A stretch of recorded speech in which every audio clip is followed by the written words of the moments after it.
Hello guys, आज का video थोड़ा सा डिफरेंट होने वाला है क्योंकि आज हम ऐसे केस के बारे में डिस्कस करने वाले हैं जो कि एक ऐसा आपके साथ भी घटना हो सकती है। और क्योंकि आज की कंडीशन को देखते हुए हो सकता है कि आपको किसी न किसी प्रॉब्लम का सामना करना पड़ा हो या फिर करना पड़ सकता है, तो मेरे हिसाब से आपको ये वीडियो जरूर देखना चाहिए क्योंकि अगर आपके साथ फ्यूचर में कोई प्रॉब्लम होती है तो उसके साथ कैसे डील करना है इस वीडियो में डिस्कस करेंगे हम। और उससे पहले आप इस ऑडियो को सुनिए।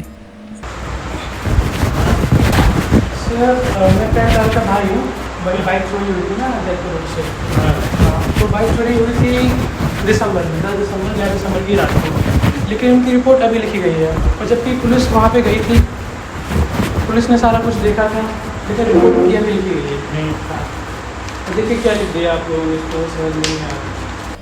तो इस ऑडियो में बताया गया है कि एक बंदा है जो कि उसकी बाइक चोरी हो जाती है और उसके घर वाले क्या करते हैं, वो कंप्लेन करने के लिए जाते हैं पुलिस स्टेशन। और जो कि पुलिस वालों की तरफ से बोल दिया जाता है कि हाँ हो गई आपकी कंप्लेन, और उनकी तरफ से बोल दिया जाता है कि ठीक आप जा सकते हैं। ठीक है, अब वो घर चले जाते हैं घर वाले, और वो देखते हैं कि उनके पुलिस वालों की तरफ से कोई भी एक्शन नहीं लिया जा रहा है बाइक चोरी के उस मैटर में। और फिर उसके बाद वो लोग क्या करते हैं, एसपी ऑफिस में जा करके एक लेटर, ऑफिस डिस्ट्रिक्ट ऑफिसर वहाँ पर जाते हैं डिस्ट्रिक्ट लोकेशन पे, और फिर वहाँ पर एसपी ऑफिस में जाके कंप्लेंट रेज करते हैं और फिर बताते हैं कि ये मामला है। तो फिर वहाँ से एसपी ऑफिस से जाता है अपने उनके विलेज थाना में एफआईआर लिखने के लिए फोर्स। फिर उसके बाद ही लिखा जाता है वो एफआईआर, है ना। तो अब मैटर ये है कि भाई जो एफआईआर है वो उस समय पे ही क्यों नहीं लिखी गई जिस समय पे उनका बाइक चोरी हुई थी। तो इसमें यह है कि भाई जो बाइक है वो चोरी हुई, फिर उसके बाद उसको इग्नोर की तरह देखा गया। मतलब बाइक के बारे में कोई भी रिसर्च नहीं की गई, ना ही ये उसके बारे में कोई एफआईआर रजिस्टर की गई, है ना। और एफआईआर रजिस्टर तब होती है जब वो एसपी ऑफिस में वहाँ पर जाके गुहार लगाते हैं ना। और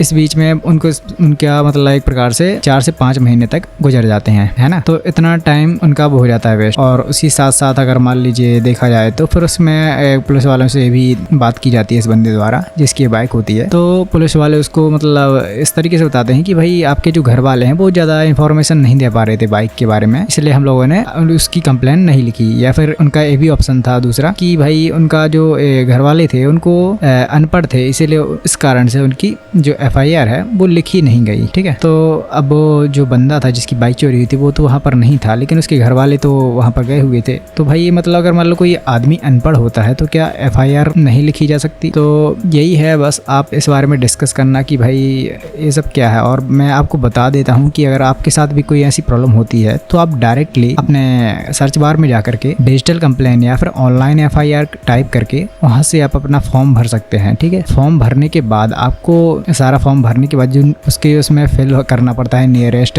थाना या फिर कौन सा पुलिस स्टेशन है उस पर जाके उसको सबमिट करना पड़ता है फॉर्म को। ठीक है, तो एक सही तरीका है आपको अपनी तरफ से एफआईआर लॉन्च करने के लिए। अब बाकी आप वहाँ पर जाते हैं पुलिस स्टेशन में तो आपको साथ क्या होता है बोल देते हैं कि भाई हो गया आपका, ठीक है, और आप चले जाते हो। लेकिन आपके साथ मतलब एक प्रिंट कॉपी भी देते हैं, लेकिन कई सारे लोगों को नहीं पता होता है कि भाई क्या प्रोसीजर रहता है, क्या इस बारे में होता है, कुछ भी नहीं पता होता। तो आपको ये इन्फॉर्मेशन होनी चाहिए। किसी भी फील्ड से प्रॉब्लम होती है आपको उसी फील्ड में ही उसके हेल्प डेस्क में या फिर उसी से संबंधित ही प्रॉब्लम को सॉल्व करने के लिए उसी से कंप्लेन करनी होती है। अगर मान लो आप किसी प्रोडक्ट को लेकर प्रॉब्लम होती है तो उसके लिए कंज्यूमर हेल्पलाइन होता है ना। कुछ चोरी होता है या फिर कोई वाद विवाद होता है, हाथापाई होती है तो उसके लिए एफआईआर होता है ना। और छोटा मोटा मामला हो तो उसके लिए वो होता है क्या कहते हैं कंप्लेन होती है। और अगर मान लीजिए आपके साथ कोई ऐसी प्रॉब्लम होती है जो कि ह्यूमन राइट्स के अंदर आती है, जो वो ह्यूमन राइट है ना उसमें कंप्लेन की जाती है, उसकी भी एक अलग साइट होती है। उसी तरीके से अगर मान लीजिए कोई सरकारी ऑफिसर